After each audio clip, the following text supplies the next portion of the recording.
shadow moving closer in the underbrush so thick, of a man with a ruined old hat and a blackthorn walking stick.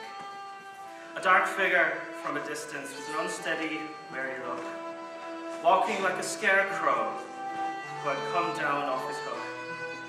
Footsteps. We heard footsteps as the light began to dim. We ran across the meadow to make sure that it was him. He'd come so many miles through muddy lanes and darkened hills, yearning to see the candles that glowed on our windowsills. His boots were wet, his hands were cold, yet his face lit up with joy when he saw our family waiting. I was just a wee little boy. He saw a yellow lamplight glowing from our open cottage door, and knew his journey was now over, as it had been once before. His eyes were bright and thankful, and the evening stars shone overhead. Like little glinting grains of salt, to our home they led. The Shanachie, they call him, a man who travels far and wide, to tell stories in exchange for bread and warmth by fireside. Recovered from the journey, he sat back in his chair and blew with his pipe, blew with the smoke rings that ascended through the air.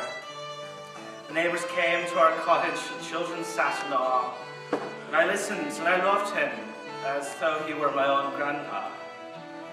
He told stories of Brendan's voyage and of High King Brian Burrow.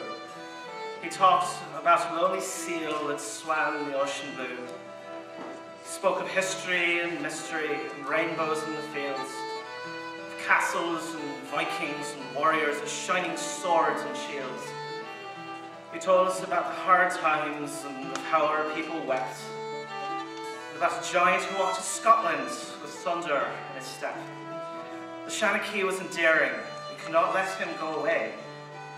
And to our joy, our father asked him if he would think to stay.